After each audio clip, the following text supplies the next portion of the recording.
नमस्कार दोस्तों, साहित्य समाधान के मंच से मैं डॉक्टर रीता गौड़ आपका हार्दिक स्वागत करती हूँ, अभिनंदन करती हूँ। दोस्तों, आज का सत्र आपके लिए बहुत ही रोचक और महत्वपूर्ण होने वाला है।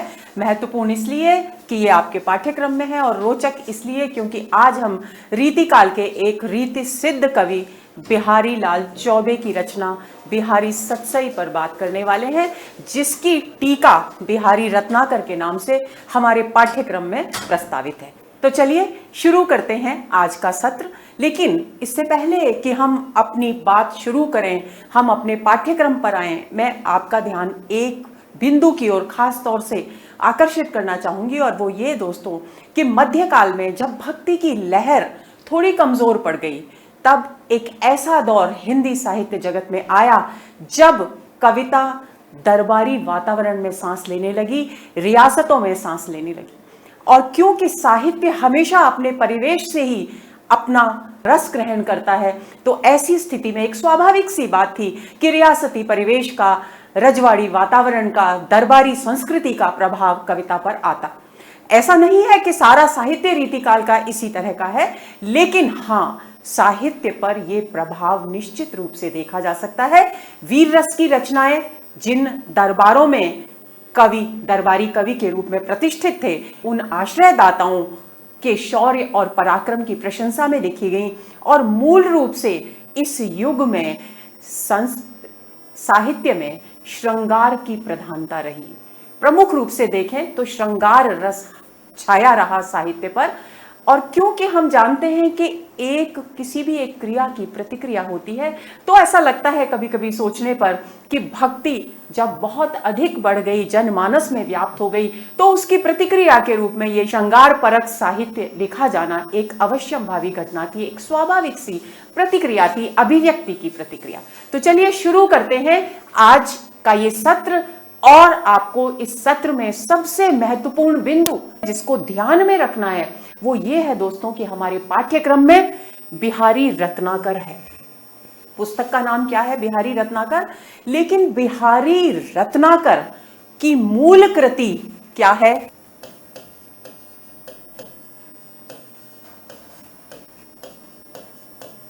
बिहारी सतसई। और ये रचना इस नाम से महाकवि बिहारी के द्वारा लिखी गई। रीतिकाल के रीति सिद्ध कवि थे बिहारी, और उनकी इस अनमोल कृति पर बहुत सारी टीकाएं बाद के युग में लिखी गई। लगभग डॉक्टर नगेंद्र ने माना है कि 50 से भी ऊपर टीकाएं, और जिनका जिक्र हमको मिलता है उनकी संख्या 54 है।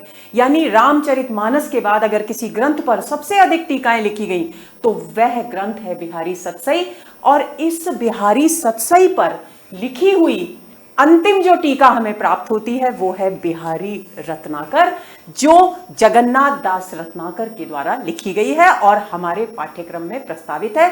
तो आपको ध्यान रखना है कि बिहारी रत्नाकर में जो दोहे हम पढ़ने वाले हैं वो दोहे किसके द्वारा लिखे गए हैं? रीतिकाल के रीति सिद्ध कवि बिहारी के द्वारा लिखे गए हैं। और हम जिस ग्रंथ में उनको पढ़ रहे हैं बिहारी रत्नाकर के नाम से, वो ग्रंथ जगन्नाथ दास रत्नाकर के द्वारा लिखा गया है। और जगन्नाथ दास रत्नाकर के द्वारा लिखा गया ये ग्रंथ बिहारी सतसई पर लिखी गई अंतिम टीका है। इस बात को आपको बिल्कुल भूलना नहीं है, क्योंकि बीच बीच में जब भी हम जीवन के बारे में पढ़ेंगे बिहारी के, जब हम उनके साहित्यिक परिचय के बारे में पढ़ेंगे, तो हम बिहारी सतसई शब्द का ही इस्तेमाल करेंगे। तो आप बिल्कुल ये भ्रम अपने मन में ना रखें कि हमारे पाठ्यक्रम में तो बिहारी रत्नाकर है, फिर मैम बार बार बिहारी सतसई की बात क्यों कर रही हैं। तो इस बात को ध्यान में रखते हुए समझने की कोशिश कीजिए, हृदयंगम कीजिए और आज के सत्र का आनंद लीजिए। तो चलिए शुरू करते हैं। सबसे पहले, जैसी कि हमारी परंपरा है, जिस कवि की रचना हम पढ़ते हैं उस कवि के जीवन से अवगत होते हैं और उन पड़ावों से अवगत होते हैं जिन पर से गुजरकर वो कवि एक कवि के रूप में प्रतिष्ठित होता है, सम्मानित होता है, पहचाना जाता है। तो सबसे पहले जन्म की बात करते हैं। जन्म आपका 1595 ईस्वी में हुआ, और विक्रम संवत की बात करें तो 1652 विक्रम संवत में आपका जन्म हुआ। विक्रम संवत में से 57 वर्ष घटाने पर ईस्वी आता है, इस बात को आपको भूलना नहीं है। अगर विक्रम संवत में परीक्षा में पूछा जाए तो आपको ये तिथि याद रखनी है, ईस्वी में पूछा जाए तो आपको ये तिथि ध्यान में रखनी है। आपका जन्म स्थान था बसुआ गोविंदपुर, ग्वालियर के निकट स्थित है। और आपका बचपन कहां बीता? बुंदेलखंड में बीता। और क्यों? क्योंकि वे 8 वर्ष की अवस्था में ही अपने पिता के साथ ओरछा आ गए थे। ओरछा बुंदेलखंड का एक स्थान है, इसलिए उनका सारा का सारा बचपन अपने पिता के सानिध्य में बुंदेलखंड में ही व्यतीत हुआ। आपका पूरा नाम बिहारी लाल चौबे था, ये आपको ध्यान में रखना है। और आपके पिता का नाम था केशव राय। आपका निधन 1663 ईस्वी यानी 1720 विक्रम संवत में हुआ और निधन का स्थान था वृंदावन। आगे चलते हैं। बिहारी के जीवन के विषय में एक दोहा प्रसिद्ध है। अगर हम इस दोहे को ध्यान में रख लेंगे, इसे कंठस्थ कर लेंगे, तो हम कभी उनके जीवन के जो महत्वपूर्ण तथ्य हैं उनको भूलेंगे नहीं। तो देखिए, दोहा इस प्रकार है। जन्म ग्वालियर जानिए खंड बुंदेले बाल, तरुणाई आई सुघर मथुरा बस ससुराल। इस दोहे का अर्थ है कि बिहारी, कवि बिहारी का जन्म तो ग्वालियर में जाना जाए, यानी बसुआ गोविंदपुर, क्योंकि ग्वालियर में था इसलिए ग्वालियर का नाम लिखा गया है। जन्म ग्वालियर जानिए और बाल्यावस्था उनकी बुंदेले खंड बुंदेले यानी बुंदेलखंड में व्यतीत हुई। लेकिन जैसे ही वे युवावस्था में आए, तरुणाई आई, तरुण अवस्था आई, तो उनका जीवन मथुरा में ससुराल में रह करके व्यतीत हुआ। यानी आपका जन्म हुआ ग्वालियर बसुआ गोविंदपुर में और आपका जीवन बचपन बीता बुंदेलखंड में और आपकी युवावस्था बीती मथुरा में अपनी ससुराल में। तो ये 3 महत्वपूर्ण पड़ाव हैं कवि के जीवन के, जो हमें भूलने नहीं है। आपके गुरु का नाम था नरहरिदास। वृंदावन में आपने नरहरिदास से निम्बार्क संप्रदाय में दीक्षा ग्रहण की। निम्बार्क संप्रदाय निम्बार्काचार्य के द्वारा स्थापित वो संप्रदाय है दोस्तों, जिसमें राधा और कृष्ण की युगल पूजा की जाती है, इस जोड़े की पूजा की जाती है, लेकिन प्राथमिकता श्री राधा जी को दी जाती है। तो ये बात आपको ध्यान में रखनी है। आपकी शिक्षा के बारे में अगर जाने तो हम बचपन से ही आपने संस्कृत, प्राकृत और ज्योतिष का गहन अध्ययन किया और इन 3 क्षेत्रों के ज्ञान का स्पष्ट प्रभाव उनकी कृति बिहारी सतसई पर देखा जा सकता है। उनके ज्योतिष ज्ञान से संबंधित एक दोहा हमारे पाठ्यक्रम में भी है, जिसे हम पढ़ेंगे। और जीविकोपार्जन की बात करें तो जीविकोपार्जन के लिए आप पहले जहांगीर दरबार से जुड़े, उसके बाद अनेक दरबारों से आपने वृत्ति प्राप्त की और आप जहांगीर के पुत्र शाहजहां के विशेष कृपा पात्र थे। ये जो उनके जीवन की घटना है, इसके विषय में एक प्रसंग मैं आपके साथ साझा करना चाहूंगी दोस्तों, कि ऐसा माना जाता है कि एक बार जहांगीर, जो कि मुगल सम्राट थे, आप सभी जानते हैं मुगल बादशाह थे, तो वे नरहरिदास जी के दर्शन करने के लिए वृंदावन गए। और उद्देश्य उनका नरहरिदास जी के दर्शन करना नहीं था, बल्कि किसी अन्य संत महात्मा के दर्शन करना था।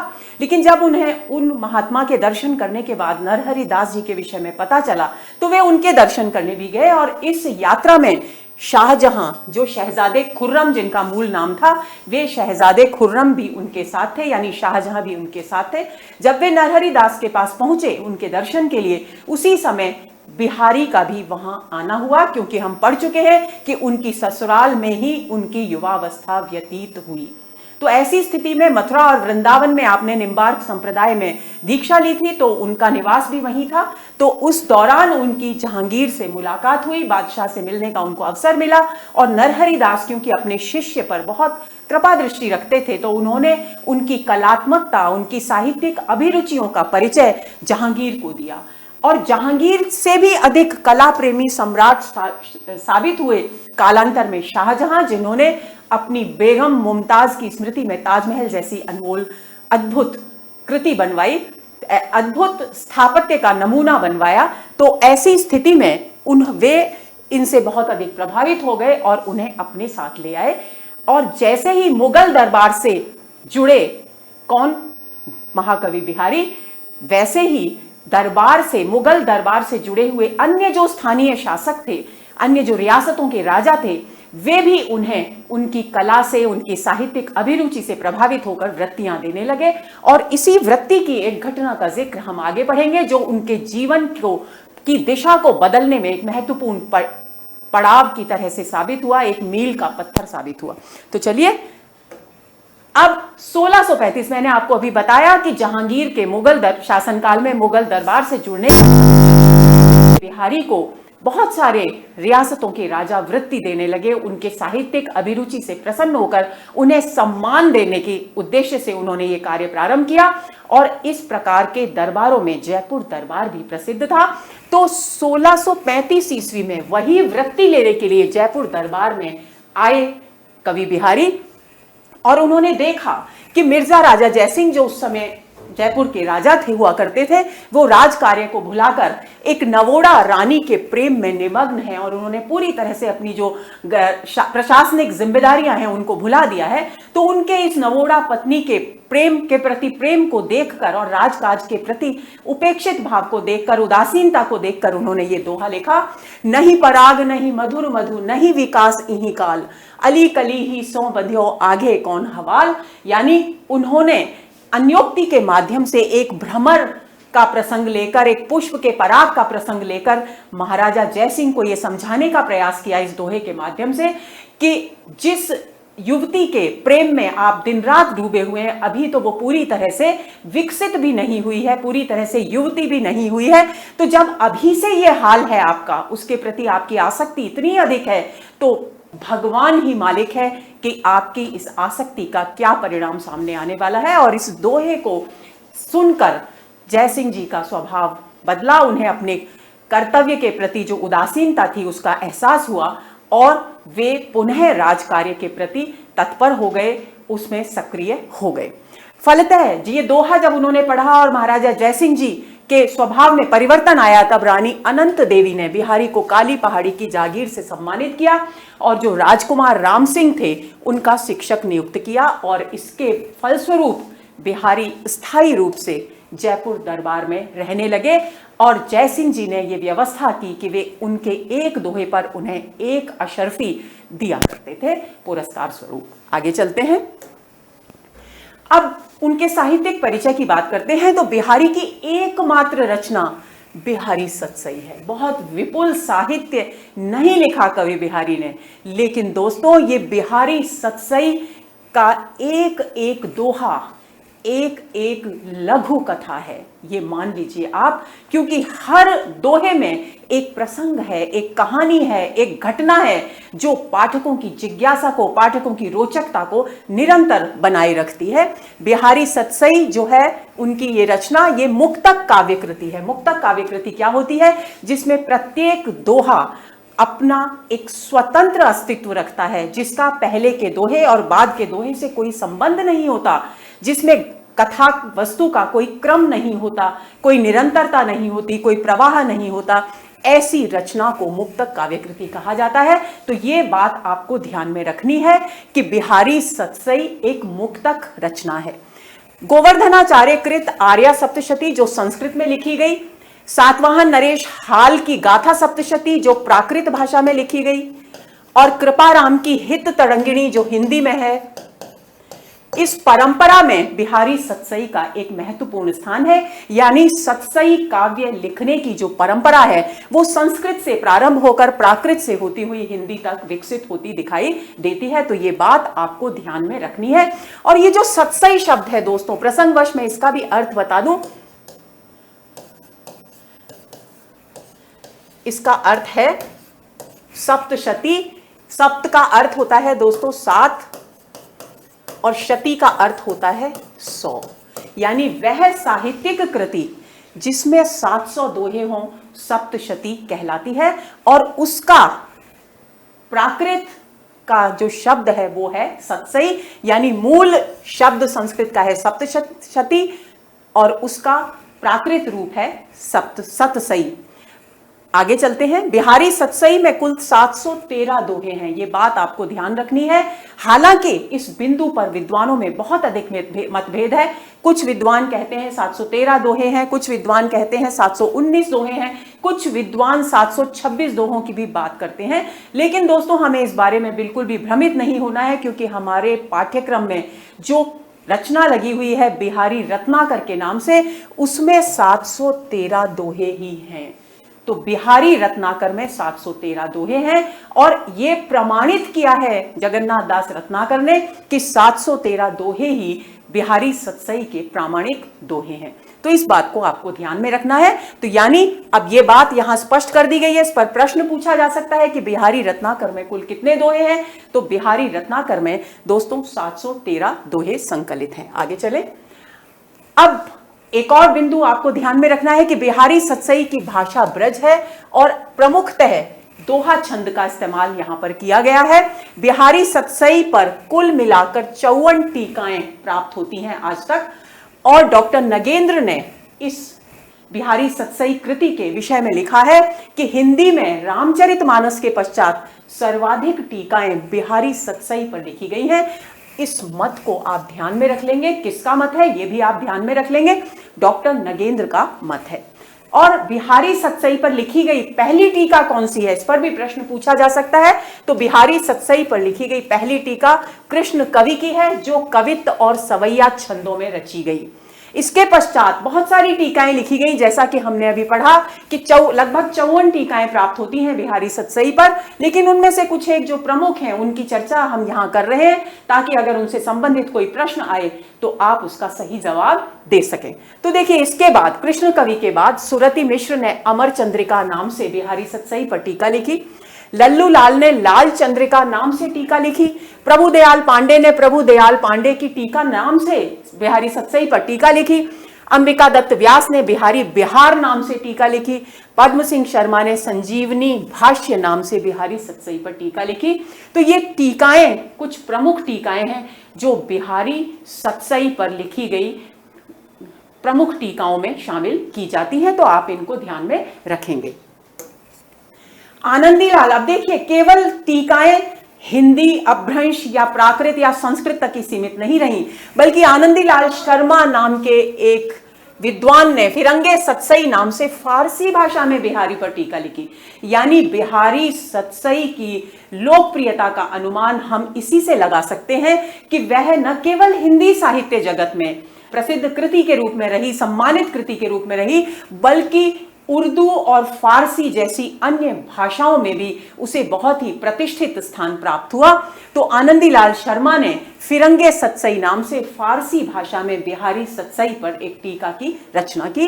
बिहारी सतसई पर लिखी गई जो अंतिम टीका है वो बिहारी रत्नाकर के नाम से जगन्नाथ दास रत्नाकर ने लिखी, जो हमारे पाठ्यक्रम में प्रस्तावित है। बिहारी रत्नाकर के संपादन की तरफ मैं आपका ध्यान आकर्षित करना चाहूंगी। 1 वर्ष के कठोर परिश्रम के बाद बिहारी रत्नाकर का संपादन का कार्य, यानी बिहारी के सारे दोहों को संपादित करने का जो कार्य है वो जगन्नाथ दास रत्नाकर के द्वारा किया गया।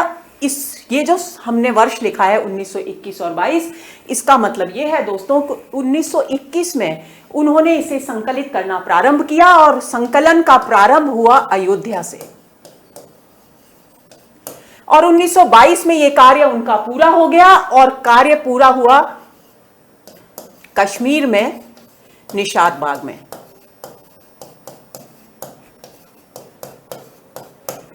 यानी 1922 में कश्मीर में संकलन का कार्य, संपादन का कार्य उन्होंने पूरा किया और 1921 में अयोध्या नगरी में रह करके उन्होंने इस कार्य को शुरू किया। ये बात आपको ध्यान में रखनी है। लेकिन 1922 में संकलित संपादित होने के बाद भी इसका प्रकाशन 1925 ईस्वी में हुआ। आपको ये बात ध्यान में रखनी है। अगर मान लीजिए ये प्रश्न पूछा जाए कि बिहारी रत्नाकर का संपादन किस वर्ष में हुआ, और 1921-22 दोनों वर्ष नहीं आएंगे ऑप्शंस में, तो उनमें से जो भी हो आप उसको चुनेंगे। और प्रकाशन कब हुआ, तो 1925 आपको ध्यान में रखना है। पठान सुल्तान ने बिहारी के दोहों पर कुंडलियां लिखी। देखिए किस तरह से बिहारी सतसई ने लोकप्रियता हासिल की, अर्जित की, इस बात का प्रमाण है ये बिंदु। भारतेंदु ने भी बिहारी के कुछ दोहों पर कुंडलियां छंद में रचनाएं लिखी। आगे चले। पंडित परमानंद ने श्रृंगार सप्तशती के नाम से संस्कृत में, और मुंशी देवी प्रसाद प्रीतम ने गुलदस्त बिहारी के नाम से उर्दू में बिहारी सतसई का अनुवाद किया।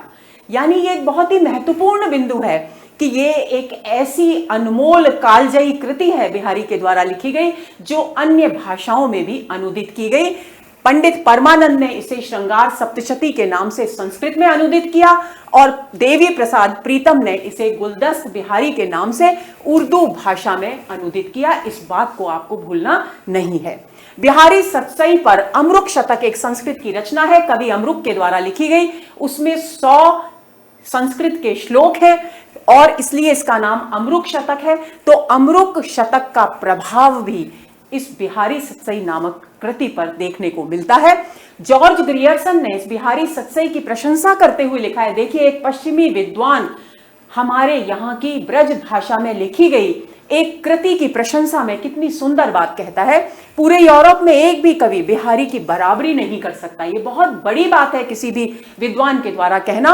यूरोप में बिहारी सतसई के समकक्ष कोई रचना प्राप्त नहीं होती। तो इस बात को, इस कथन को आप ध्यान में रखेंगे। आचार्य शुक्ल ने बिहारी को रसवादी और डॉक्टर नगेंद्र ने एक ध्वनिवादी कवि माना है। ये बात भी आपको ध्यान में रखनी है कि आचार्य शुक्ल ने बिहारी को किस प्रकार के कवि के रूप में माना है, डॉक्टर नगेंद्र ने उन्हें किस कवि के रूप में माना है। इस पर प्रश्न पूछा जा सकता है। राधाचरण गोस्वामी ने, अब देखिए अलग अलग विद्वानों ने समय समय पर बिहारी सतसई को पढ़ा, उससे भावाभिभूत होकर उन्होंने जो अपने वक्तव्य दिए सतसई के विषय में, उनमें से कुछ एक महत्वपूर्ण वक्तव्य हम यहां प्रस्तुत कर रहे हैं। राधाचरण गोस्वामी ने बिहारी को पीयूष वर्षी मेघ कहा। पीयूष का मतलब होता है अमृत, यानी एक ऐसा बादल जो अमृत की वर्षा करता है, उसके समान बताया उन्होंने। किन्होंने? राधाचरण गोस्वामी ने बिहारी सतसई को। रेवरेंड एडविन ग्रीव्स जो एक पश्चिमी विद्वान है, उन्होंने कहा कि बिहारी शब्दों के चतुर प्रयोक्ता मात्र हैं, यानी वे शब्दों का प्रयोग करने में अत्यंत कुशल हैं। पद्म सिंह शर्मा ने बिहारी के काव्य को शक्कर की रोटी कहा। मिश्र बंधुओं ने, बहुत ही महत्वपूर्ण बिंदु है ये, इस पर प्रश्न पहले भी आ चुका है।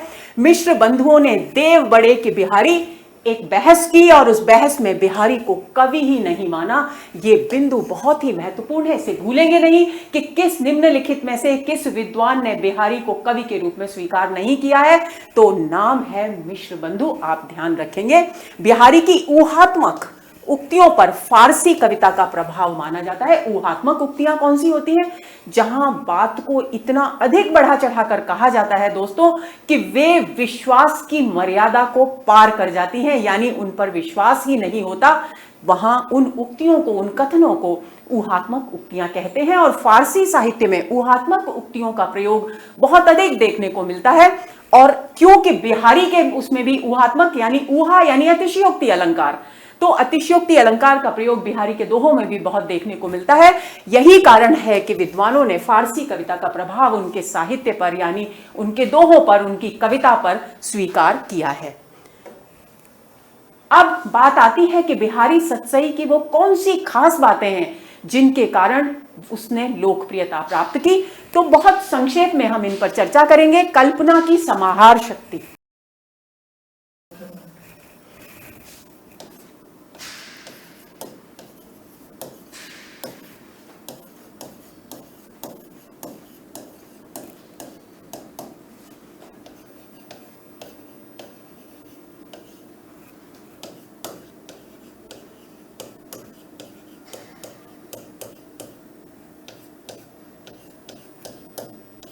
तो दोस्तों ये जो हम चर्चा कर रहे हैं, ये है बिहारी सतसई की कुछ मुख्य विशेषताएं जो हमारे ध्यान में होनी चाहिए। किसी भी प्रश्न में इस तरह की बात भी पूछी जा सकती है। तो कल्पना की समाहार शक्ति सबसे महत्वपूर्ण विशेषता है बिहारी सतसई की। अब क्या है ये कल्पना की समाहार शक्ति? कल्पना की समाहार शक्ति एक कवि की वो क्षमता है, वो सामर्थ्य है, वो प्रतिभा है जिसमें वो बहुत बड़े प्रसंग को, बहुत बड़ी अपनी कल्पना की उड़ान को समेटकर प्रस्तुत करता है और बहुत प्रभावशाली ढंग से प्रस्तुत करता है। इसे कहते हैं कल्पना की समाहार शक्ति। जब हम दोहे पढ़ेंगे तब मैं आपको बताऊंगी कि कहां पर कल्पना की समाहार शक्ति है। और दूसरी विशेषता है भाषा की समास शक्ति, यानी भाषा की समास शक्ति। समास आप सभी जानते हैं, और समास के माध्यम से हम संक्षिप्त शब्दों के, कम से कम शब्दों के प्रयोग से अधिक बात कहने, अधिक भावों को अभिव्यक्त करने की क्षमता प्राप्त करते हैं। तो भाषा की समास शक्ति का अर्थ है कि बिहारी ने अपने दोहों में सामासिक पदों का इस्तेमाल करके कम शब्दों में अधिक से अधिक भावों को अभिव्यक्त करने की चेष्टा की है।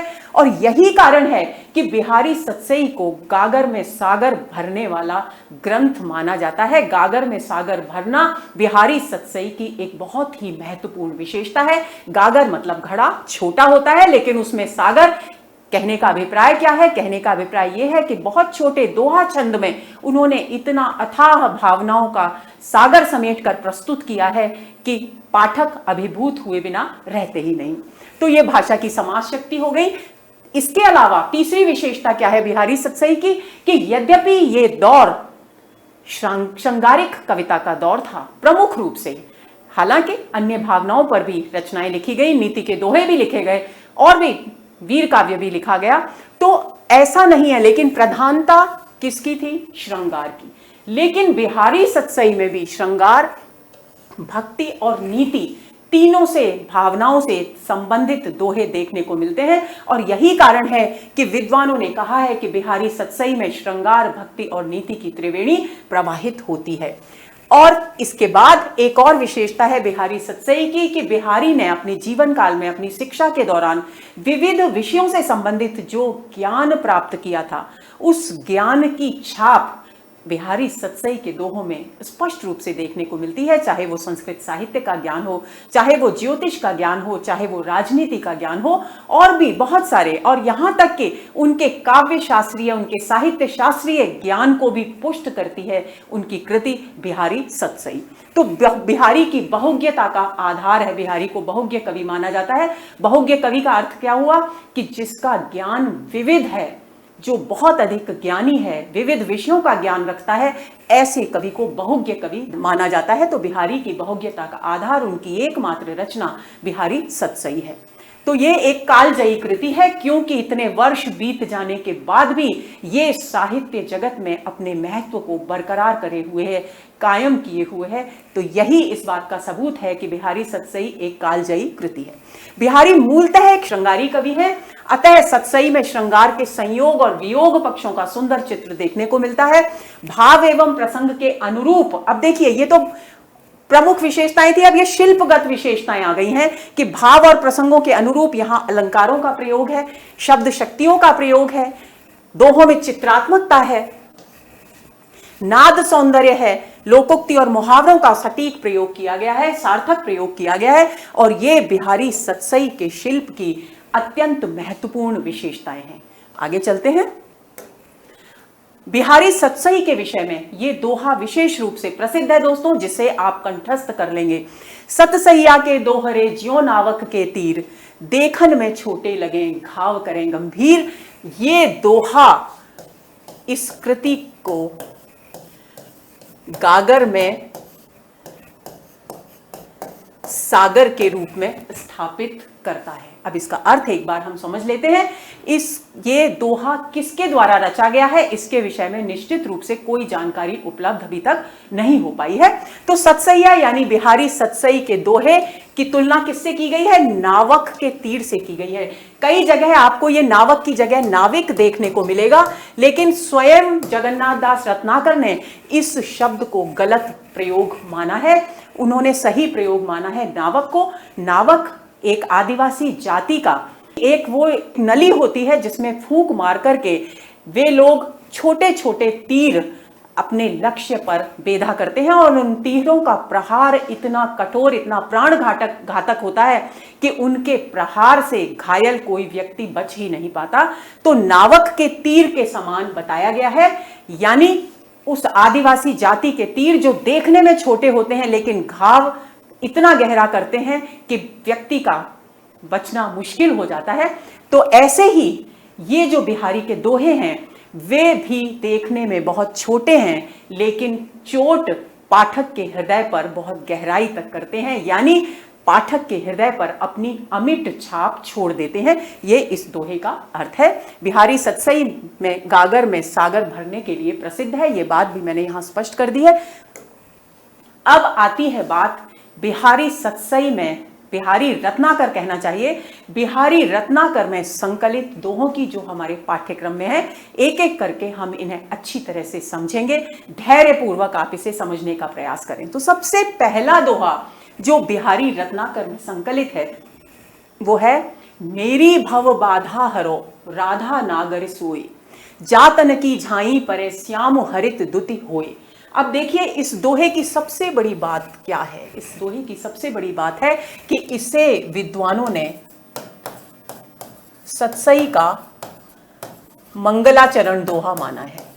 हमारे साहित्य जगत में ये परंपरा रही है कि जब भी कोई नई रचना शुरू करता है कोई भी साहित्यकार, कोई भी कवि, तो उससे पहले वह अपने इष्ट देव, अपने आराध्य से प्रार्थना करता है कि मेरा ये कार्य निर्विघ्न रूप से संपन्न हो। और क्योंकि हम अभी पढ़ चुके हैं कि बिहारी निम्बार्क संप्रदाय में दीक्षित थे, जहां राधा कृष्ण के युगल की पूजा की जाती है, तो ऐसी स्थिति में श्री राधा जी से वे प्रार्थना कर रहे हैं।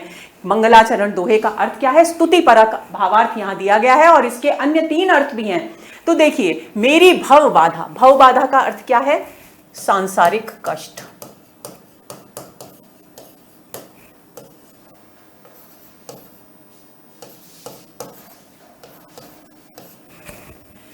हरो यानी हरण कीजिए। राधा नागरी, राधा नागरी एक संबोधन है।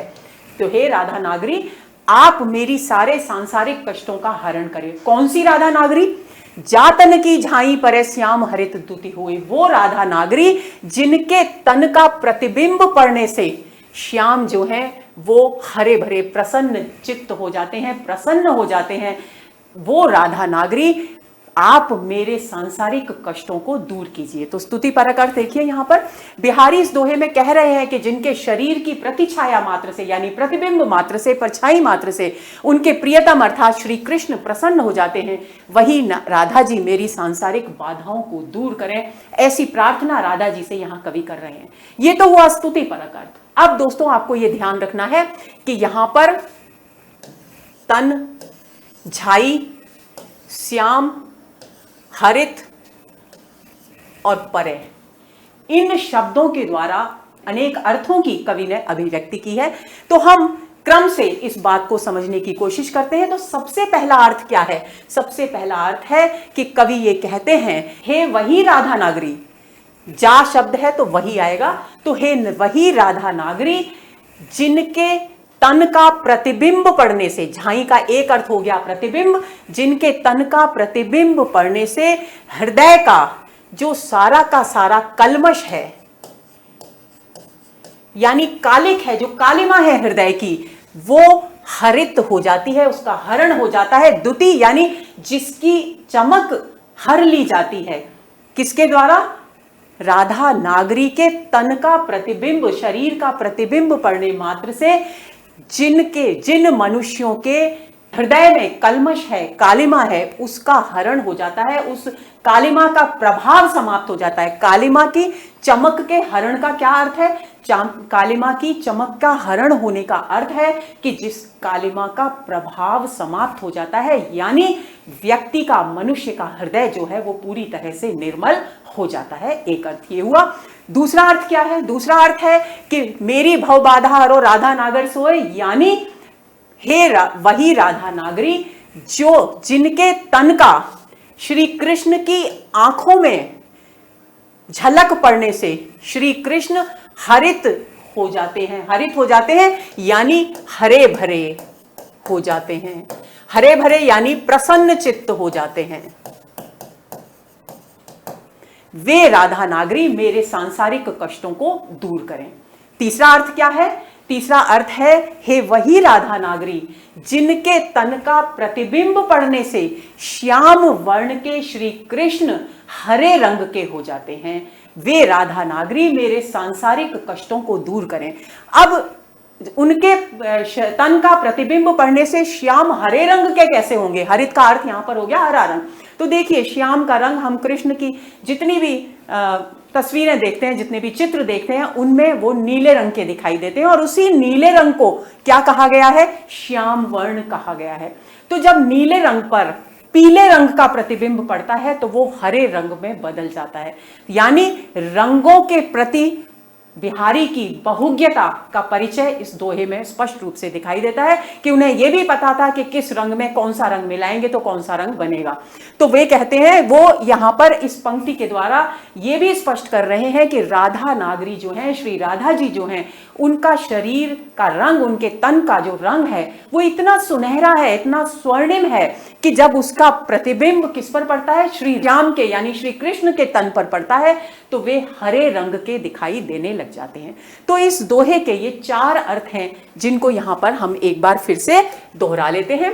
पहला भावार्थ, हे वही राधा नागरी, भक्त के हृदय में जिनके रूप का ध्यान पढ़ने से कलमश, पाप इत्यादि जितनी भी बुरी भावनाएं हैं वो हृत द्युति अर्थात अपनी कलमशता से रहित हो जाती हैं। हृत द्युति यानी जिनकी चमक का हरण कर लिया जाए, यानी जो प्रभावहीन हो जाएं। वे मेरी भवबाधा अर्थात सांसारिक दुख, दारिद्र्य, भवबाधा क्या है यानी सांसारिक कष्ट क्या है, दरिद्रता है, किसी भी प्रकार की कोई चिंता है, ये सब सांसारिक कष्ट है, उनका हरण करें, जिनका रंग कवि परंपरा में काला माना जाता है। ये जितने भी विचार हैं जो उन सबका रंग कवियों की परंपरा में यानी साहित्य जगत में काला माना गया है। बाधा को काले रंग से संकेतित किया जाता है, इस बात को आप ध्यान में रखेंगे। अगला अर्थ देखते हैं, भावार्थ 2, हे वही राधा नागरी, आंखों में जिनके तन की झलक पड़ने से श्री कृष्ण चंद्र हरे भरे अर्थात प्रसन्न वदन, हरित शब्द का अर्थ यहां पर क्या हुआ, हरे भरे, और कहां पड़ रहा है, तन की जो झाई है वो कहां पड़ रही है, आंखों में पड़ रही है कृष्ण के। तो कृष्ण की आंखों में उनके तन की झलक पड़ने से वे हरे भरे अर्थात प्रसन्न वदन, वदन का मतलब होता है मुख,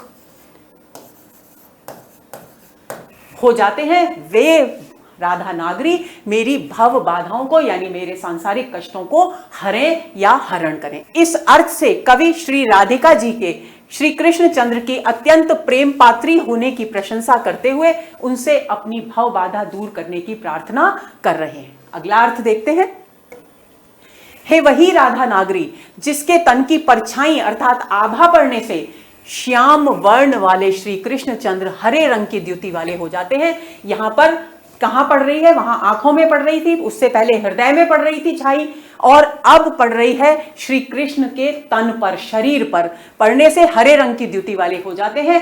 ऐसी राधा नागरी मेरी भव बाधाओं को दूर करे। इस अर्थ में कवि श्री राधिका जी के शरीर के गोरेपन की प्रशंसा कर रहे हैं। वह ऐसे सुनहरे रंग की हैं कि उनकी आभा पड़ने से श्री कृष्ण चंद्र का श्याम रंग हरे रंग का दिखाई देने लगता है। आगे चलते हैं। अब देखिए, यहां सबसे महत्वपूर्ण बात है कि इस दोहे में श्लेष अलंकार है, और ये श्लेष अलंकार जैसा कि मैंने आपको अर्थ बताया कि झाई का के अर्थ अलग अलग है, परे शब्द के अलग है, श्याम के अलग है और हरित के अलग है। तो झाई का एक अर्थ है ध्यान, जब भक्त ध्यान करते हैं और कलमश दूर होता है हृदय का तो वो ध्यान झाई का एक अर्थ है। झलक और दूसरा है प्रतिबिंब। ऐसे ही पढ़ता कहां कहां पड़ता है प्रतिबिंब, कहां कहां झलक पड़ती है, हृदय में यानी भक्त के हृदय में पड़ती है, श्री कृष्ण की आंखों में पड़ती है और श्री कृष्ण के तन पर पड़ती है। तन पर पड़ती है तब वे हरे रंग के दिखाई देने लगते हैं, आंखों में पड़ती है तब वे प्रसन्न हो जाते हैं, और हृदय में पड़ती है तब मनुष्य के कलमश दूर हो जाते हैं, मनुष्य के हृदय की कालिमा दूर हो जाती है, दुर्भावनाएं दूर हो जाती है। श्याम का मतलब है कालिमा, कलमश यानी बुरी प्रवृत्तियां जो हृदय में होती हैं। श्याम का मतलब है यहाँ श्री कृष्णचंद्र, और यहाँ श्याम का तीसरा अर्थ है श्याम वर्ण वाले कृष्ण। हरित का अर्थ है पहला तेजहीन, यानी कलमश तेजहीन हो जाता है, कालिमा तेजहीन हो जाती है। प्रसन्न मुख, हरित यानी हरे भरे यानी प्रसन्न चित्त, हरे रंग वाला, ये तीसरा अर्थ है हरित का। तो इस तरह से यहां इन चारों शब्दों के शब्द एक है लेकिन तीन तीन अर्थ यहां अभिव्यक्त किए गए हैं, इसलिए यहां श्लेष अलंकार है। आगे चलते हैं। अपने अंग के जान के जोबन रपति प्रवीण, स्तन मन नैन नितंब की बड़ो इजाफा कीन। देखिए, इस दोहे में मैंने आपको बताया था बिहारी की बहुज्ञता बिहारी सत्सई से स्पष्ट होती है कि उन्हें विविध क्षेत्रों का कितना ज्ञान था। ये जो दोहा है वो उनके राजनीतिक ज्ञान की ओर संकेत करता है, और इस दोहे के माध्यम से उन्होंने किस नायिका का चित्रण किया है, यौवनोन्मेष मूलक नायिका। यौवनोन्मेष मूलक नायिका कौन सी होती है? नायिका ने अभी अभी यौवन की दहलीज पर कदम रखा है, उसे साहित्य में यौवनोन्मेष मूलक नायिका कहा जाता है। यानी अभी अभी जो नई नई युवती हुई है, युवावस्था में जिसने प्रवेश किया है, ऐसी नायिका यौवनोन्मेष मूलक नायिका कहलाती है। और आप सभी जानते हैं दोस्तों कि जब भी कभी कोई बालिका या कोई युवती यौवन में प्रवेश करती है तो उसके शरीर में बहुत सारे परिवर्तन आते हैं, तो उन्हीं की ओर संकेत कर रहे हैं। और लेकिन इसकी अभिव्यक्ति उन्होंने एक रूपक के माध्यम से की है, जो रूपक उनके राजनीतिक ज्ञान की ओर संकेत करता है। तो देखिए, सबसे महत्वपूर्ण बिंदु इसका यह है कि आपको ये बात ध्यान में रखनी है, जौबन नृपति प्रवीण, यानी नायिका अभी अभी युवती हुई है, तो जौबन का मतलब है यौवन, और यौवन क्या है? यौवन रूपी राजा। कैसा राजा? जो प्रवीण है, कुशल है। यानी जिस प्रकार एक कुशल राजा, एक योग्य राजा अपने राज कार्य को संभालता है, उसकी वृद्धि करता है और वो अपनी सारी सेना को संगठित करता है। सेना कितने प्रकार की होती है? चतुरंगिणी सेना मानी गई है, जिसमें रथ सेना, हस्ती सेना, घुड़ सेना और पैदल सेना, ये 4 सेना के अंग माने गए हैं। तो चारों अंगों को इस तरीके से मजबूत करता है कि कभी कोई शत्रु का आक्रमण आए तो ये चारों सेनाएं मिलकर, उसका सैन्य दल मिलकर शत्रु का मुकाबला कर उसे पराजित कर सके। तो ये इसी बात को आधार बनाकर, राजा की इसी कुशलता को आधार बनाकर यौवन को राजा का रूपक मानते हुए अपने भावों को, अपने श्रृंगार परक भावों को अभिव्यक्त किया है कवि बिहारी ने। तो देखिए, इसका अर्थ समझते हैं। देखिए, कवि बिहारी कहते हैं कि यौवन रूपी कुशल राजा ने अपने अंग के जानकर, राजा का अंग क्या होता है? राजा का राज्य होता है, और राज्य की सुरक्षा के लिए 4 अंग होते हैं, चतुरंगिणी सेना। तो अपने अंग का जानकर, और वो क्योंकि उसके अपनी सेनाएं होती है, अपने अंग होते हैं राज्य के, तो उनका वो समय समय पर विस्तार करता है। यौवन का अंग क्या है? यौवन का अंग है नायिका के शरीर के विविध अंग। तो उसी बात को, राजा के बात को आधार मानकर वो कह रहे हैं कि यौवन रूपी कुशल राजा ने अपने अंग जानकर, यानी नायिका के शरीर के विविध अंगों को अपना मानकर, क्योंकि यौवन का प्रवेश हो चुका है नायिका के शरीर में, उसके विविध अंगों में बड़ा इजाफा किया है। इजाफा यानी वृद्धि, वृद्धि की है। कौन से अंगों में वृद्धि की है? स्तनों में, मन में, नैन में और नितंबों में। यानी 4, ये जो 4 क्षेत्र नायिका के शरीर के बताए गए हैं, ये 4 क्षेत्र 4 सेनाओं के प्रतीक है। राजा के राज्य में सुरक्षित रखने की दृष्टि से 4 प्रकार की सेनाएं होती हैं, और उन्हीं को आधार बनाकर यहां कवि ये बात कह रहे हैं कि यौवन रूपी राजा ने बड़ी कुशलता पूर्वक नायिका के शरीर पर अपना आधिपत्य स्थापित किया है, और उन अंगों को अपना मानते हुए उसके स्तनों में, मन में, नैन में यानी नेत्रों में और नितंबों में बहुत अधिक वृद्धि की है। चलिए भावार्थ देखते हैं। अब देखिए, यहां रूपक अलंकार है, यौवन रूपी राजा कहा गया है। अपने अंग में छेकानुप्रास अलंकार है, अवर्ण की पहले नंबर पर, पहले क्रम पर आवृत्ति हो रही है। तो इन अलंकारों को भी आप ध्यान में रखेंगे। बिहारी के राजनीतिक ज्ञान, यौवनोन्मेष मूलक नारी सौंदर्य का चित्रण यहां किया गया है। कवि कह रहे हैं कि यौवन रूपी प्रवीण राजा ने नायिका के 4 अंगों को अपनी सेना के 4 अंग स्वीकार कर उनकी वृद्धि कर दी है। ये 4 अंग है, स्तन, मन, नैन, स्तन, मन, नेत्र, नितंब, यौवन रूपी राजा की चतुरंगिणी सेना के प्रतीक है।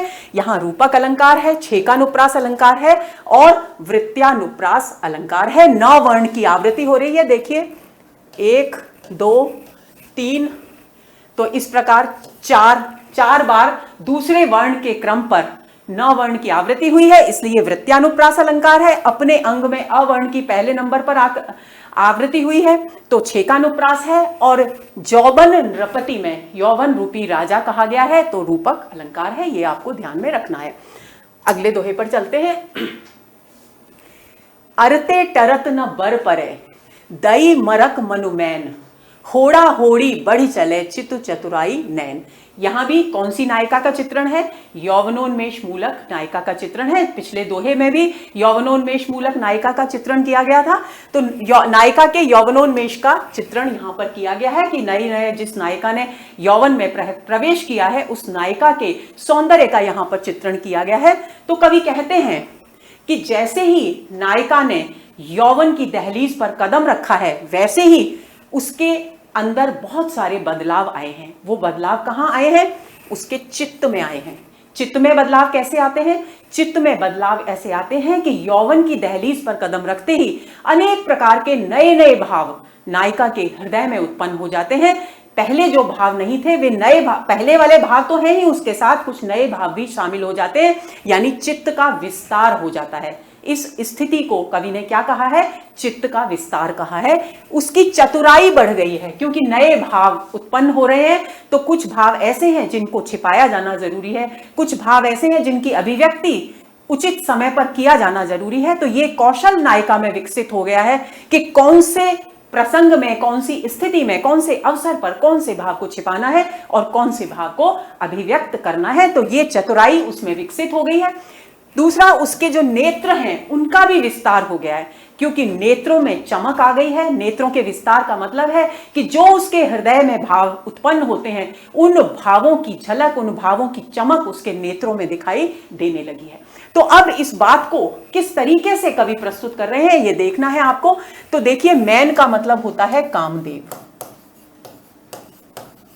मरक का मतलब होता है बढ़ावा देना, यानी जो यौवनोन्मेष मूलक नायिका है उसके अंगों का चित्त, चतुराई और नेत्रों का विस्तार देखकर कवि कल्पना करते हैं कि ऐसा लगता है कि उसके नेत्र उसका चित्त बढ़ता है, उसकी चतुराई उससे भी ज्यादा बढ़ जाती है और फिर उसके नेत्रों का विस्तार और भी अधिक हो जाता है। तो विस्तार की, इन तीनों क्षेत्रों के विस्तार की गति को देखते हुए कवि कल्पना करते हैं कि ऐसा प्रतीत होता है मानो कामदेव ने इन सबको छूट दे दी है, खुला छोड़ दिया है, छूट दे दी है, बढ़ावा दे दिया है।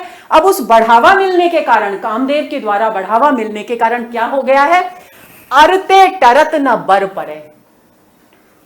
वे अर यानी अड़ गए हैं। कहां अड़ गए हैं ये तीनों क्षेत्र? कि हम अपना अधिक विस्तार करें, हम अपना अधिक विस्तार करें, इस तरह से अड़ गए हैं। अब टरत न, अब रोकने से भी नहीं रुकते। क्यों नहीं रुकते? क्योंकि नायिका के हृदय में जो उमंग उत्पन्न हो रही है, उस उमंग का बल पड़ रहा है। बर यानी वो जो उमंग का भाव है यौवन में प्रवेश करने का, उसका बल पड़ने के कारण ये तीनों अंग नायिका के अपने अपने विस्तार करने पर अड़ गए हैं, अब रोकने से भी नहीं रुकते। इसलिए कवि क्या कहते हैं कि ऐसा प्रतीत होता है, इस गति को, विस्तार की इस गति को, विकास की इस गति को देखकर ऐसा प्रतीत होता है मानो नायिका के चित्त, उसकी चतुराई और उसके नेत्रों में होड़ लग गई हो कि कौन सबसे अधिक विकास करता है। इस बात को यहां पर स्पष्ट किया गया है। मनु, यहां शब्द आया है वाचक शब्द, तो उत्प्रेक्षा अलंकार है। होड़ा होड़ी छेकानुप्रास अलंकार है। चले चित्त चतुराई में वृत्त्यानुप्रास अलंकार है। भावार्थ देखिए, नायिका के यौवनोन्मेष का वर्णन है। नायिका के शरीर में यौवनोन्मेष के साथ साथ उसके चित्त की चपलता, चतुराई और नेत्रों का विस्तार बढ़ता जा रहा है। चित्त की चपलता, चतुराई और नेत्रों के विस्तार में कौन अधिक बढ़ा है, यह निर्णय करना कठिन हो गया है, क्योंकि होड़ लगी हुई है। अतः बिहारी ने मनोगत चंचलता की वृद्धि, चतुराई और नेत्रों के विस्तार की गति में होड़ की कल्पना की है। मानो, उन्हें लगता है कि मानो मदन ने यानी कामदेव ने इन्हें बढ़ावा दे रखा है। वृत्त्यानुप्रास, छेकानुप्रास और उत्प्रेक्षा अलंकार हैं। आगे चलते हैं, चौथे दोहे पर आते हैं। औरे ओप कनीन कनु गनी घनी सिरताज, मनी धनी के नेह की बनी छनी पट लाज। देखिए, हर दोहे में एक अलग दिशा आपको मिलेगी। श्रृंगार है प्रमुख भाव, लेकिन उसको अभिव्यक्त करने का जो तरीका है वो बिहारी के हर दोहे में अलग है। उनके अलग अलग क्षेत्रों के ज्ञान को ये दोहे अभिव्यक्त करते हैं। ये जो दोहा है ये इस बात की ओर संकेत करता है कि बिहारी इस बात से अच्छी तरह से परिचित थे कि पुराने समय में किसी को भी सम्मोहित करने के लिए सम्मोहन की मणियों को इस्तेमाल किया जाता था। तो उसी का की उपमा देते हुए उन्होंने इस दोहे में अपने विचारों को अभिव्यक्त किया है। तो देखिए, अब सबसे पहले तो आपको ये जान लेना है कनीनी कनु क्या होता है। कनीनी कनु होता है आंखों की पुतलियां। गनी यानी गिनना, सरताज यानी शिरोमणि, प्रमुख, मणि यानी मणि, धनी यानी पति या प्रियतम, नेह आप सभी जानते हैं। तो अब देखिए इसका अर्थ समझते हैं। कवि कहते हैं अंकुरित, और कौन सी नायिका का वर्णन है? अंकुरित यौवना मुग्धा नायिका के नेत्रों की पुतलियों का वर्णन है, यानी नेत्रों में भी पुतलियों का वर्णन यहां पर किया गया है। तो नायिका जैसे ही युवती हुई है वैसे ही उसके नेत्रों में एक अद्भुत, एक अलग सी चमक आ गई है।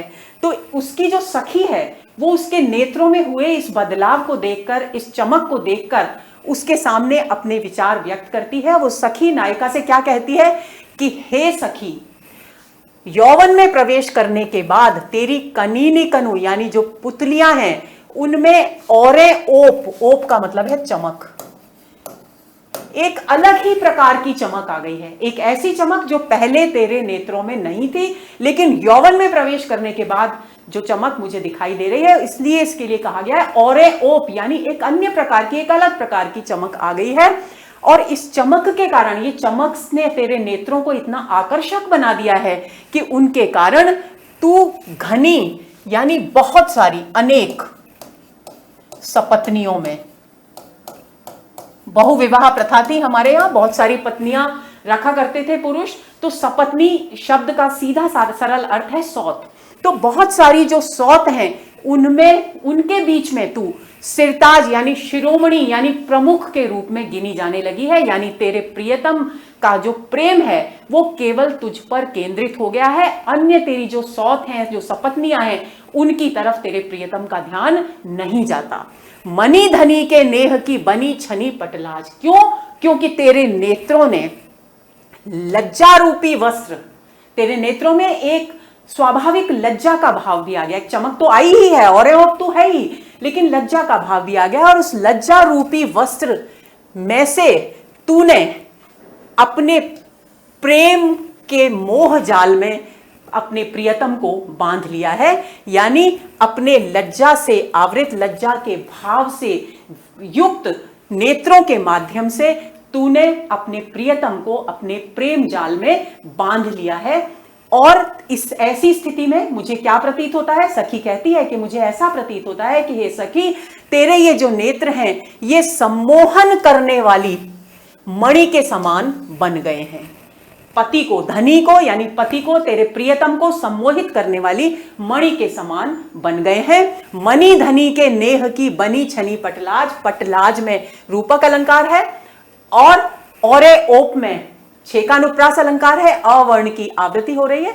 तो चलिए भावार्थ देखते हैं। अंकुरित यौवना मुग्धा नायिका के नेत्रों की पुतलियों में यौवनोन्मेष के कारण एक अद्भुत अनिर्वचनीय, अनिर्वचनीय क्या, जिसको वचनों के द्वारा अभिव्यक्त नहीं किया जा सकता, ऐसी चमक आ गई है। सखी इस स्थिति का नायिका से वर्णन करती हुई कह रही है कि तू अपनी कनीनिकाओं अर्थात नेत्रों की पुतलियों में उदित होने वाली लज्जा जनित अनिर्वचनीय मधुरिमा के कारण सपत्नियों में श्रेष्ठतम मानी गई है।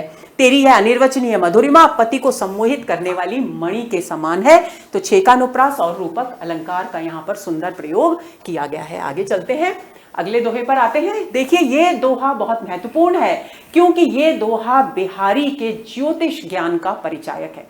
वो कौन सा ज्योतिष ज्ञान है जिस पर आधारित है ये दोहा? देखिए ऐसा माना जाता है ज्योतिष में कि जब भी कभी मीन राशि में, मीन लग्न में शनि ग्रह का प्रवेश होता है और उस समय जो बालक जन्म लेता है वो बालक निश्चित रूप से बहुत ही प्रभावशाली, बहुत ही योग्य शासक, चक्रवर्ती सम्राट के रूप में विकसित होता है, सामने आता है। तो इसी बात को आधार बनाकर के यहां पर अपनी श्रृंगारिक भावनाओं को बिहारी अभिव्यक्त कर रहे हैं।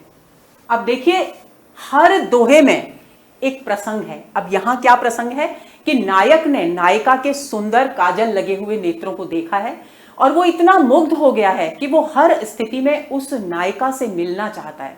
तो वो अपना मन का ये जो भाव है इसे नायिका की सखी के सामने व्यक्त करता है और वो सखी आकर के नायिका को ये संदेश देती है।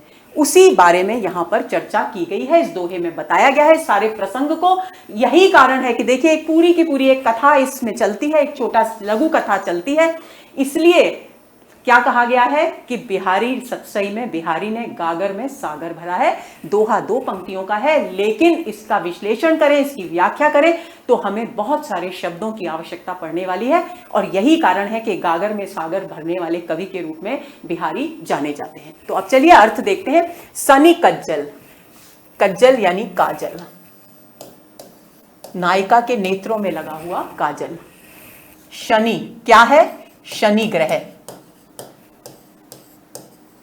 नायिका ने अपने नेत्रों में काजल लगा रखा है और उस काजल को शनि ग्रह के रूप में देखा है कवि बिहारी ने। तो वे कहते हैं शनि रूपी काजल, चख झख लगन।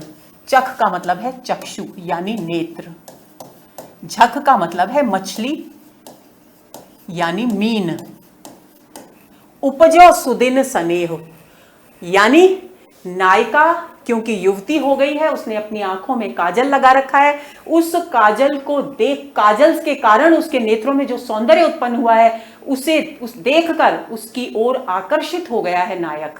तो सखी आकर के जब नायक की भावनाओं को बताती है अपनी सखी के पास, तो वह क्या कहती है कि तेरे नेत्रों में जो शनि रूपी काजल है, और तेरे नेत्र कैसे हैं? तेरे नेत्र मछली के समान सुंदर, तेरे नेत्रों में जो शनि रूपी काजल लगा हुआ है उसमें शुभ मुहूर्त में स्नेह का भाव उत्पन्न हो गया है। उन नेत्रों के कोई सौंदर्य को देखकर नायक के हृदय में स्नेह का भाव उत्पन्न हो गया है।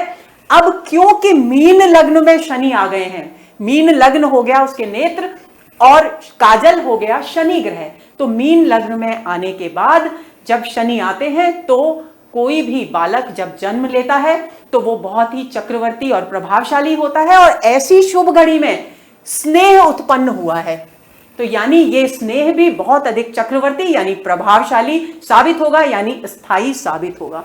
क्यों न नृपति हुआ भोग भोगवे लहि सुदेश सब देह। जिस प्रकार इस मीन लग्न में शनि ग्रह के आने की शुभ घड़ी में उत्पन्न होने वाला व्यक्ति बालक राजा बनकर के सारे देश पर, सारे साम्राज्य का भोग करता है, उसी तरह से तेरा जो ये प्रेम इतने शुभ लग्न में पैदा हुआ है, उत्पन्न हुआ है, वो प्रेम भी तेरे जीवन में राजा बनकर व्याप्त रहेगा, यानी हमेशा विद्यमान रहेगा, स्थायी रहेगा और इसका अच्छा परिणाम निकलेगा। भावार्थ देखते हैं। नायिका अपने काजल लगे नेत्रों से नायक के हृदय में प्रेम उत्पन्न कर देती है। नायक मोहित हो जाता है और उसके मन प्राण में नायिका की सुंदर नेत्रों वाली छवि बस जाती है। एक सखी नायिका से इसी स्थिति का वर्णन करती हुई कह रही है कि हे नायिका, तुम्हारे नेत्र मछली की तरह हैं, यानी मीन राशि, उनमें लगा हुआ काजल शनि ग्रह जैसा है। ऐसे मुहूर्त में उत्पन्न शिशु प्रसिद्ध राजा होता है। अतः तुम्हारा जो स्नेह है, जो प्रेम उत्पन्न हुआ है नायक के मन में तुम्हारे प्रति, वो भी स्नेह प्रसिद्ध और स्थायी होगा। तो देखिए, शनि कज्जल चकझक लगन, इनमें रूपक अलंकार है, यानी नेत्र कैसे हैं? चकझक यानी मछली रूपी नेत्र है, काजल रूप शनि रूपी काजल है। तो यहां तो क्या हो गया? रूपक अलंकार हो गया। और वृत्यानुप्रास अलंकार सुदिन स्नेह सुदेश सब सवर्ण की आवृत्ति हो रही है, तो ऐसी स्थिति में यहां पर वृत्यानुप्रास अलंकार हो गया। आगे चलते हैं। सालत है नट सालसी क्यों हूं निकसत नाहे, मनमथ नेजा नौकसी खुबी खुबी जियमाए। खुबी खुबी में यमक अलंकार है। एक वर्ण, एक शब्द की 2 बार आवृत्ति हो रही है, अर्थ अलग अलग है। एक खुबी है कानों में पहना जाने वाला आभूषण, जिसकी आकृति भाले के फल के समान होती है, भाले का जो अग्रभाग होता है उसके समान होता है एक कान में पहना जाने वाला आभूषण, तो वो खुबी कहलाता है। और दूसरा है चुभना, एक हो गया आभूषण।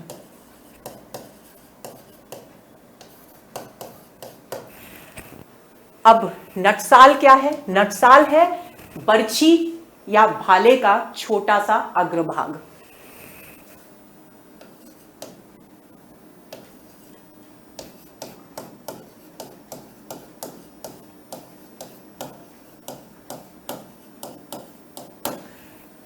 तो अब देखिए, नायक नायिका को देखकर सौंदर्य से मुग्ध हो गया है, उसके सौंदर्य से अभिभूत हो गया है।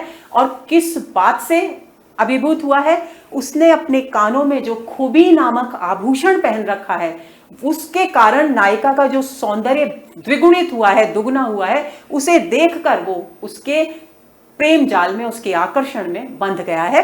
तो कवि इसी बात को स्पष्ट करते हुए कहते हैं कि सालत है नट सालसी क्यों हूं निकसत ना है, कि ये जो नायिका ने अपने कानों में खुबी यानी खुबी नाम का जो आभूषण धारण कर रखा है, जिसकी आकृति भाले के अग्रभाग के समान है, ये मेरे हृदय में नटसाल यानी बरछी या भाले के अग्रभाग की तरह से घुस गई है, प्रवेश कर गई है, और ये मुझे कष्ट देती रहती है, यानी पीड़ा देती रहती है, यानी प्रेम की कसक मेरे हृदय में उत्पन्न हो रही है। क्यों हूं निकसत नाहे, और मैं जितना प्रयत्न करता हूं कि मैं इस प्रभाव से मुक्त हो जाऊं, इसे बाहर निकाल दूं अपने हृदय से, लेकिन मेरे प्रयत्न करने के बाद भी ये बाहर नहीं निकलती। ये इस तरीके से मेरे हृदय में ये खूबी नटसाल के समान यानी बरछी या भाले के अग्रभाग के समान चुभ गई है। ऐसा प्रतीत होता है मानो कामदेव के भाले की नोक ही मेरे हृदय में चुभ गई हो। मनमथ यानी कामदेव के नेजा यानी भाला, भाले की नोक मानो मेरे हृदय में चुभ गई है, ऐसा प्रतीत होता है। तो देखिए भावार्थ है, कवि कह रहे हैं कि नायक ने जब से नायिका को खुबी नामक आभूषण पहने हुए देखा है, उसके प्रति उसका प्रेम भाव और अधिक बढ़ गया है, और यह प्रेम भाव उसके हृदय को पीड़ित करता रहता है। सालते है नटसालसी यानी पीड़ित करता रहता है। नायिका के कान में शोभित खुबी नामक नायक के हृदय में गढ़कर कामदेव के भाले की नोक की तरह उसे पीड़ा दे रही है। ये बात यहां पर स्पष्ट की गई है। वृत्यानुप्रास अलंकार है, उपमा अलंकार है, सालत है नटसालसी उपमा अलंकार है, मनमथ नेजा नोकसी उपमा अलंकार है, खुबी खुबी में कौन सा अलंकार है? यमक अलंकार है, और वृत्यानुप्रास अलंकार न वर्ण की आवृत्ति के कारण नेजा नोक नटसाल और निकसत नाही, न वर्ण की बार बार आवृत्ति हो रही है, एक से अधिक बार आवृत्ति है, तो वृत्यानुप्रास अलंकार है। आगे चलते हैं।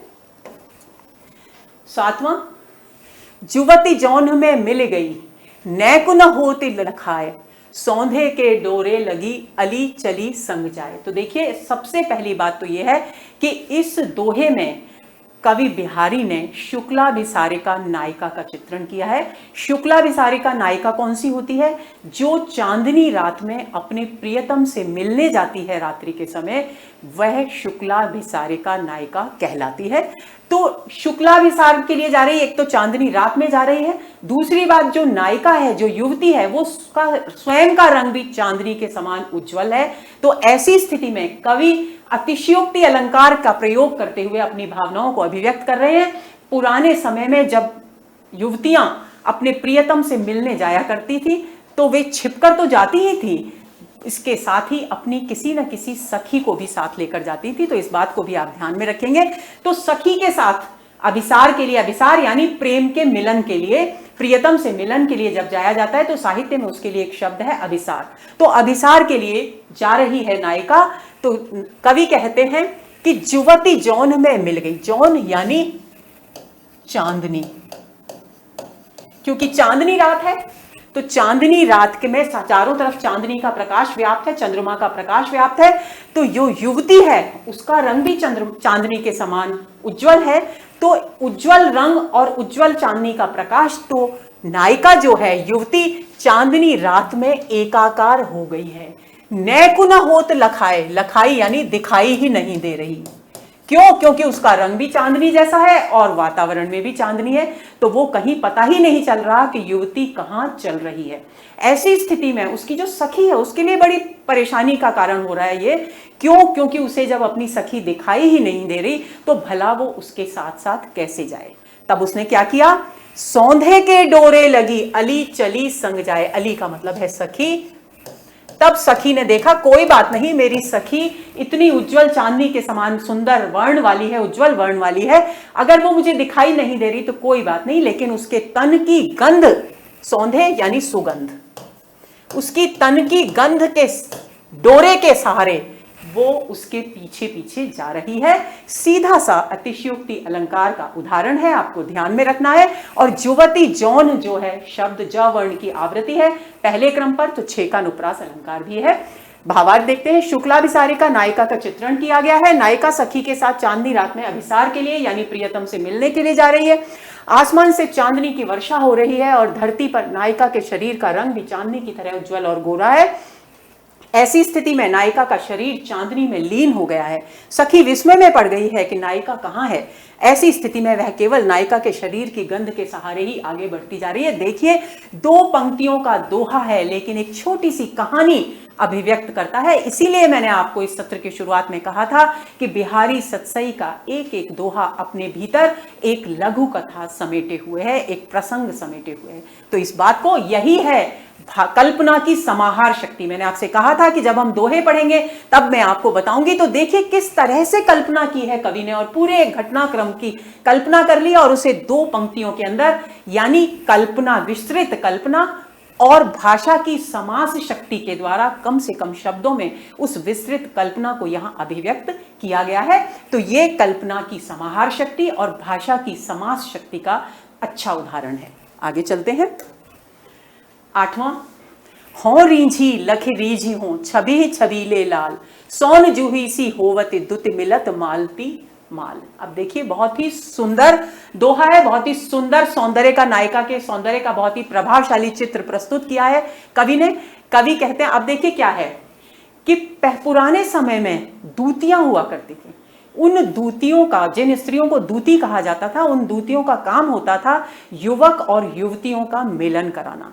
तो कभी कभी वो युवतियों को युवकों के प्रति आकर्षित करने के लिए उनके रूप गुण का बखान करती थी। कभी कभी युवतियों के प्रति युवकों को आकर्षित करने के लिए उनके रूप गुण का बखान युवकों के सामने यानी नायकों के सामने किया करती थी। तो ऐसा ही एक प्रसंग यहां पर अभिव्यक्त है। दूती नायिका के सौंदर्य का वर्णन कर रही है नायक के सामने। तो किस प्रकार कहती है कि हो रीझी, कि वो नायिका इतनी सुंदर है हे नायक, हे छबीले लाल, यानी आप तो रसिया रसिक मनोवृत्ति के प्रेम भाव से परिपूर्ण है ही युवक, तो हे छबीले लाल, हो रीझी, मैं स्त्री होकर, वो इतनी सुंदर है नायिका, हो मतलब मैं स्त्री होकर उसके सौंदर्य पर रीझ गई हूं, यानी मुग्ध हो गई हूं, उसके आकर्षण में बंध गई हूं।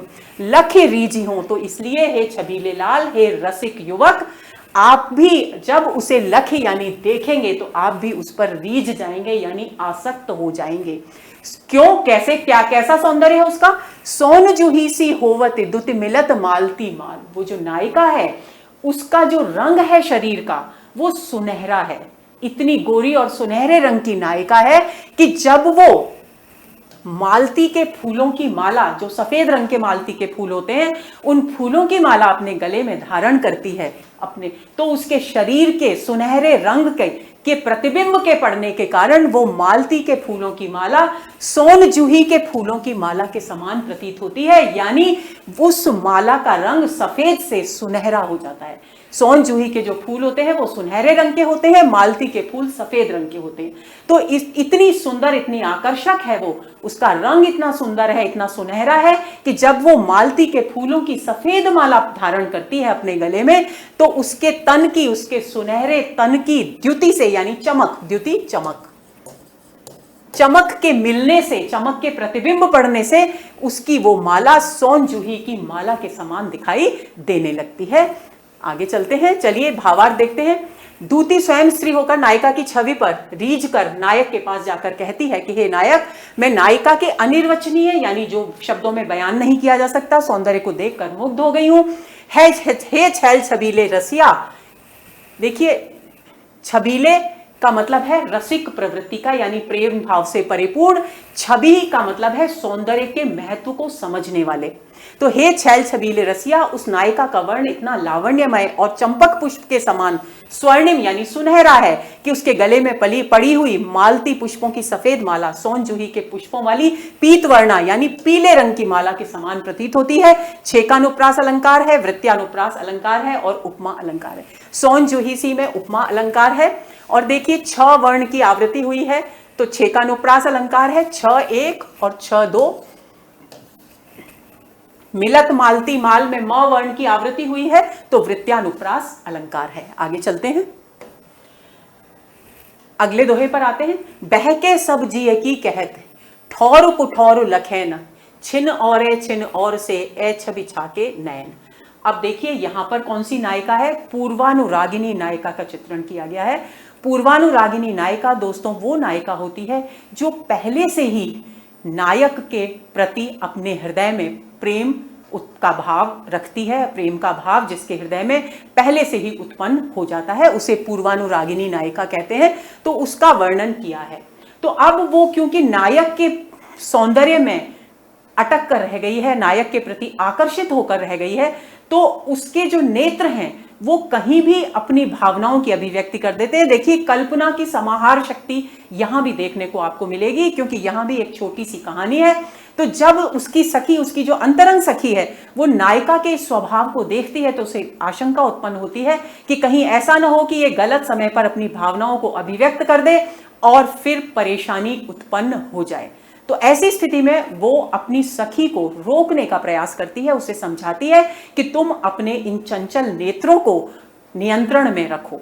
तो उसकी ये बात सुनकर नायिका क्या जवाब देती है वो यहां पर बताया गया है कवि बिहारी के द्वारा। देखिए नायिका कहती है कि मेरे ये जो नेत्र हैं, ए छवि छाके नैन, मेरे जो नेत्र हैं वो छवि छाके यानी नायक के सौंदर्य में पूरी तरह से डूब गए हैं।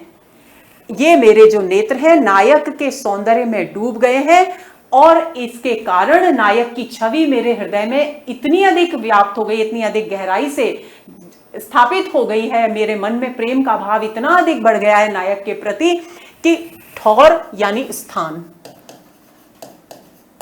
यानी स्थान कैसा, सही स्थान है या कुठौर यानी गलत स्थान, बुरा स्थान है, यानी उचित और अनुचित ये लखे न देखते ही नहीं है। कौन नहीं देखते, मेरे नायक के सौंदर्य में छके हुए, नायक के सौंदर्य में डूबे हुए जो नेत्र हैं वो स्थान उचित है या अनुचित है, सही है या गलत है, ये देखते ही नहीं।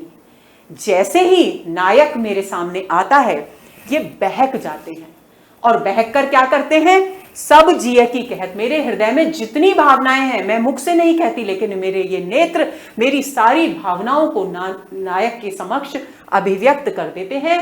और हे सखी मेरे ये नेत्र इतने अनियंत्रित हो गए हैं, मैं चाहकर भी इन्हें नियंत्रण में नहीं रख पा रही, क्योंकि ये एक क्षण में कुछ और होते हैं और दूसरे क्षण में कुछ और, यानी क्षण क्षण में ये अपना रूप बदलते हैं, परिवर्तित करते हैं। और ऐसी स्थिति में मेरे लिए इन नेत्रों पर नियंत्रण कर पाना मुश्किल हो गया है। अब देखिए छिन और से छवि छाके नैन, वृत्यानुप्रास अलंकार है। चलिए भावार्थ देखते हैं। सखी पूर्वानुरागिनी नायिका को प्रेम भावना की असमय अभिव्यक्ति करने से रोकना चाहती है, किंतु नायिका प्रेम के वशीभूत होने के कारण विवश है। अतः वह कहती है कि हे सखी, नायक के सौंदर्य के नशे में छके हुए मेरे नेत्र बहककर ठौर कुठौर को न देखते हुए, अर्थात स्थान की उपयुक्तता या अनुपयुक्तता को का विचार न करते हुए मेरे मन की सारी गुप्त बातें नायक के समक्ष प्रस्तुत कर देते हैं। देखिए एक बात और यहां पर ध्यान रखेंगे आप कि यहां कहा गया है कि नायक के सौंदर्य के नशे में छके हुए मेरे ये नेत्र। जब कोई व्यक्ति नशा कर लेता है तो उसके कदम बहक जाते हैं।